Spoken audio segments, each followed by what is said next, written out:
This is the beautiful best CF Moto 300 SR। এই বাইকটার আজকে একটা ফার্স্ট ইমপ্রেশন রিভিউ দিই। যদিও এর আগে ব্রেক টেস্ট করছিলাম, 0 to 100 টেস্ট করছিলাম, সব কিছু মিলিয়ে আজকে একটু রাইড করে এটার একটা ফিডব্যাক দিই। চলেন বাইকটা রাইড করি। ডিটেলস স্পেসিফিকেশনে যাচ্ছি না, কারণ সময় কম আছে, একটু ফাস্ট যাব। আজকে এই বাইকটার মোটামুটি ফার্স্ট ইমপ্রেশন রিভিউ বলতে পারেন, যদিও এটার রিভিউ অলরেডি অনেকে দিয়ে দিছে, বাট আপনাদের আশিক ভাই তো দেয় নাই। দিস ইজ দ্য কি। আচ্ছা, বসলাম। প্রথমে বসে আমি সিট হাইটটা নিয়ে কথা বলি। সিট হাইট কত স্ক্রিনে দিয়ে দিচ্ছি। আমার হাইট হচ্ছে 5 ফিট 6। দেখেন আমি ইজিলি পাচ্ছি। আমার মনে হয় 5 ফিট 4 হলে এই বাইকটা চালাতে পারবেন। সো যাদের ধারণা আছে হাই সিসি বাইক মানে অনেক বড় সড়ো, চালানো যাবে না, বাট ট্রাস্ট মি, আপনি 5 ফিট 4 হলেও এই বাইকটা ইজিলি চালাতে পারবেন। আর বাইকটার ওয়েট ম্যানেজমেন্ট আলহামদুলিল্লাহ খুবই ভালো। দিস ইজ দ্য কি। ভালোই লাগছে। প্রিমিয়াম একটা ভাব আছে, যদিও প্রিমিয়ামের ডেফিনেশন এক একজনের কাছে এক এক রকম।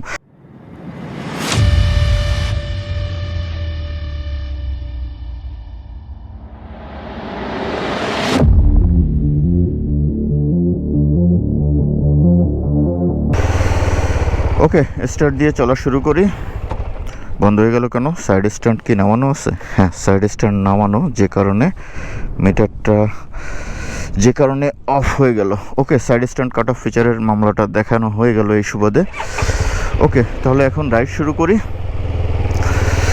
ফার্স্ট যে ব্যাপারটা বলবো সেটা হচ্ছে সিটিং পজিশন। এই বাইকটা সিটিং পজিশন কেমন? সিটিং পজিশন ইউজুয়াল যে স্পোর্টস বাইক আছে তার থেকে আমার কাছে মনে হয়েছে সিটিং পজিশনটা আরেকটু কমফোর্টেবল। যদিও স্পোর্টস বাইকে কমফোর্টেবল সিট আপনারা কখনোই আশা করতে পারেন না বা আশা করা উচিত না, বাট সিএফ মোটোর প্রত্যেকটা স্পোর্টস বাইক 300 SR বা 250 SR আমার কাছে সিটিং পজিশন মোটামুটি ভালোই কমফোর্টেবল মনে হয়েছে। মানে R15 এর মতো অতটা মানে R15 বা GSX-R এর মতো অতটা এইভাবে লিন হয়ে বা অ্যাগ্রেসিভভাবে রাইড করা লাগে না। মানে মোটামুটি স্পোর্টস বাইক হিসেবে কমফোর্টেবল একটা সিটিং পজিশন। আর পিলিয়ন কমফোর্ট নিয়ে যদি কথা বলি, ভাই স্পোর্টস বাইক পিলিয়ন কমফোর্ট নিয়ে কথা বলার আমার মনে হয় কোনো দরকার নেই। There is no sports bike in the world যেটার পিলিয়ন কমফোর্ট আপনি ভালো পাবেন। ওকে, পিলিয়ন কমফোর্ট নিয়ে কথা বললাম। Now talk about engine refinement. Okay,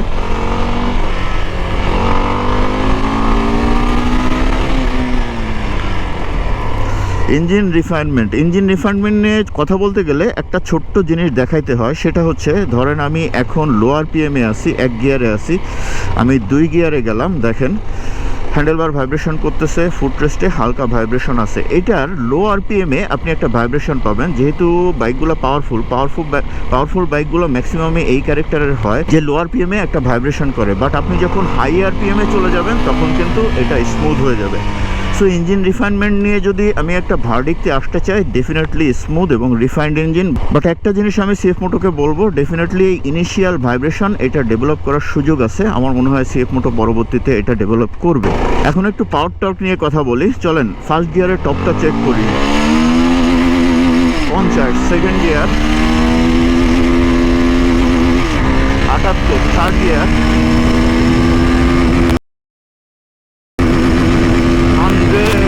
101, third gear.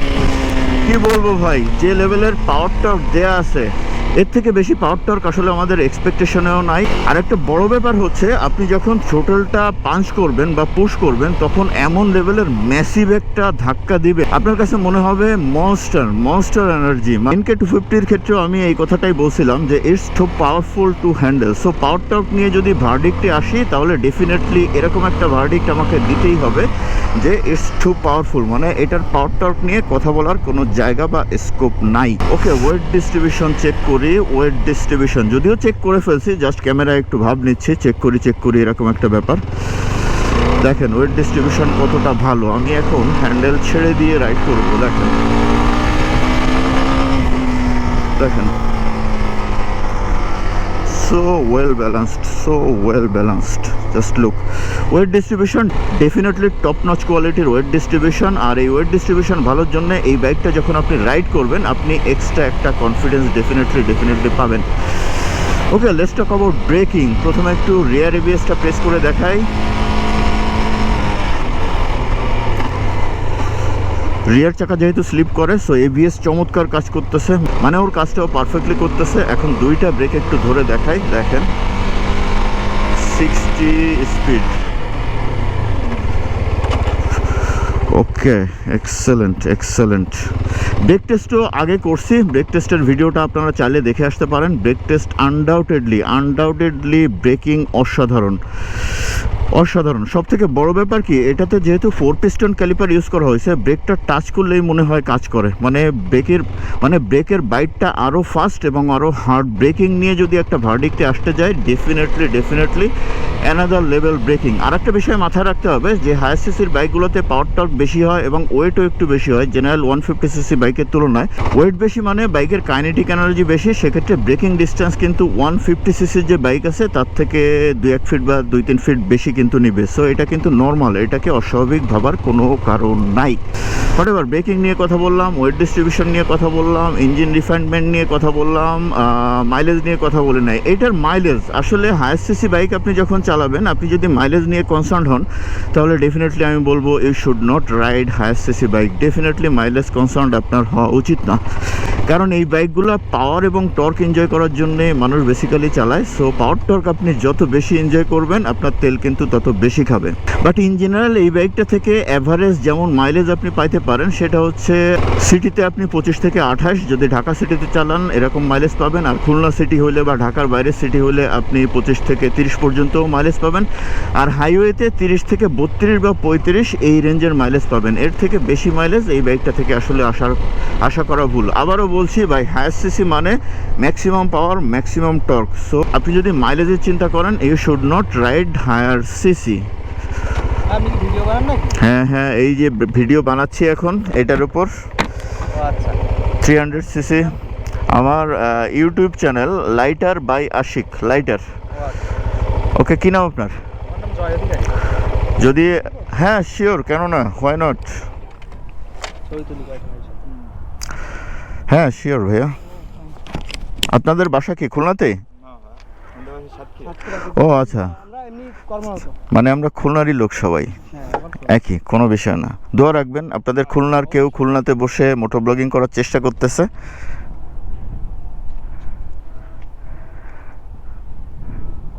R sure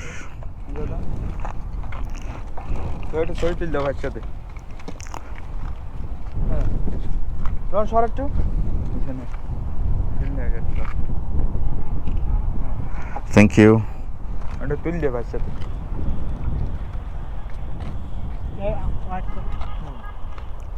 উঠাই দে একটা।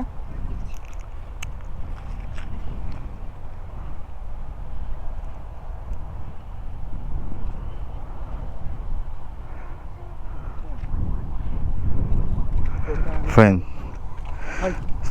থ্যাংক ইউ ভাইয়া, দোয়া রাখবেন। আর একটা কমেন্ট করেন, তাহলে বুঝতে পারবো আমি ডেফিনেটলি কমেন্টের অ্যান্সার দিব। ওকে, যেটা বলছিলাম যে আপনি যখন হায়ার সিসি রাইড করবেন, definitely you should not be concerned with mileage, কারণ হায়ার সিসি মানেই high power, high torque. So mileage definitely কম হবে। So that's the issue with mileage. Okay, আর কি নিয়ে কথা বলি নাই, অফ রোড ফিডব্যাক নিয়ে কথা বলা দরকার আমার মনে হয়, কারণ এটা সাসপেনশন ফিডব্যাক ডেফিনেটলি একটা বিগ কনসার্ন।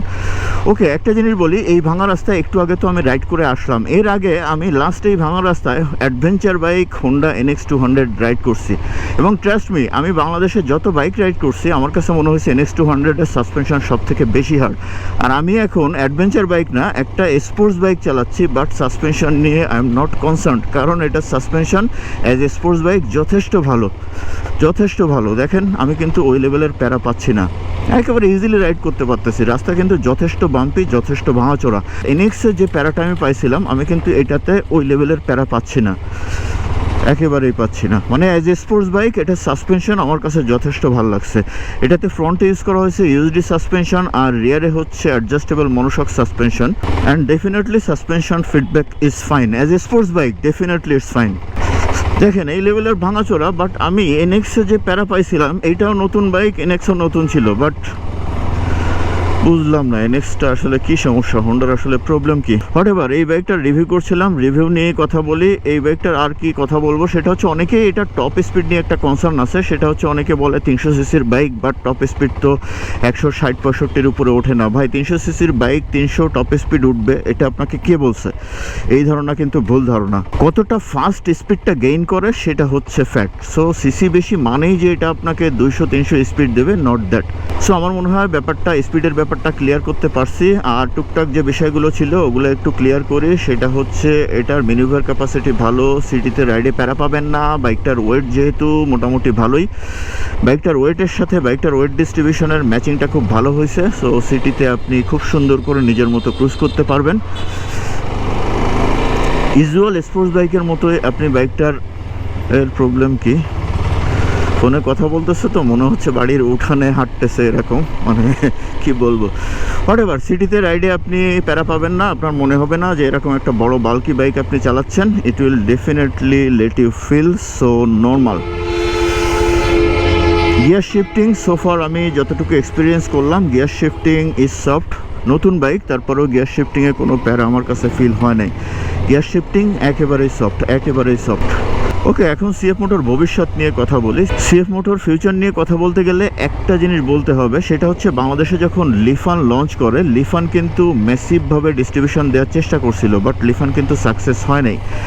এখন সিএফ মোটর যে মার্কেটে প্লে করতেছে হায়ার সিসির মার্কেট, হায়ার সিসির মার্কেটে কিন্তু হায়ার সিসির মার্কেট সাইজ কিন্তু বাংলাদেশে কম। সো শুধুমাত্র হায়ার সিসি নিয়ে যদি তারা মার্কেটে টিকে থাকতে চায়, আমার কাছে মনে হয় মার্কেটে লম্বা সময় টিকে থাকাটা অনেক কঠিন হয়ে যাবে। তাদেরকে 100, 125 এবং 150 সিসি এই সেগমেন্টে প্লে করতে হবে, তাহলে তারা লং ডিস্টেন্স ট্রাভেল করতে পারবে বা মার্কেটে লম্বা সময় তারা ভালো বিজনেস করতে পারবে। কারণ লো সিসির বাইকগুলোর মার্কেট সাইজই হচ্ছে বড় বা ওইখানে বিজনেসটা বেশি। ডেফিনেটলি এই বাইকগুলো বেটার, বাট এই বাইকগুলো দিয়ে অনেক বেশি বিজনেস করে মার্কেটে সার্ভাইভ করাটা কিন্তু অনেকটা ডিফিকাল্ট। সো এই হচ্ছে ফ্যাক্ট। চলে আসলাম এখন, রাইড টাইড শেষ। লাইটটা সুন্দর লাগলো কাচের ভেতর থেকে। এইখানে যে স্লিপি, রীতিমতো ভয় লাগে। ও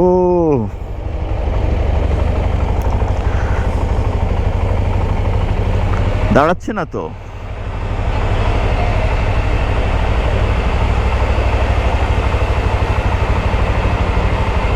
দেখেন আমি কিন্তু পা স্লিপ করে করে যাচ্ছে, পা এইভাবে সমান ওর উপর দিয়ে যাচ্ছে, কারণ এই টাইলসটা এত স্লিপি, রীতিমতো ভয় লাগে। এই যে দেখেন আমাকে অটোমেটিক্যালি আমার পা নিয়েও চলে যাচ্ছে। ও গুড। এখন ইঞ্জিন বন্ধ করলাম। এখন একটু মিটারটা আপনাদের কাছে এক্সপ্লেন করব, সেটা মোবাইল দিয়ে শটটা নেব আর একটু ক্লিয়ার আসবে। ওকে, তাহলে সিএফ মোটর ভবিষ্যৎ বা সব কিছু যতটুকু পারলাম মিনিমাম বা ম্যাক্সিমাম ওয়েতে ডিসকাস করার চেষ্টা করলাম, বাদ বাকি আপনাদের জাজমেন্ট। বাট আমরা আশা করি এই ব্র্যান্ডটা মার্কেটে টিকে থাক, কারণ সোফার যতটুকু আমরা এক্সপিরিয়েন্স করছি প্রত্যেকটা বাইকের কোয়ালিটি ভালো এবং রাইডারদের এক্সপিরিয়েন্সও ভালো, আর সিসি পাওয়ার টর্ক সব হিসাবে প্রাইসও মোটামুটি রিজনেবল আছে। আমরা চাই সিএফ মোটো মার্কেটে লম্বা সময় টিকে থাকুক এবং ভালো করুক। Whatever, wish good luck to CF Moto. Thank you.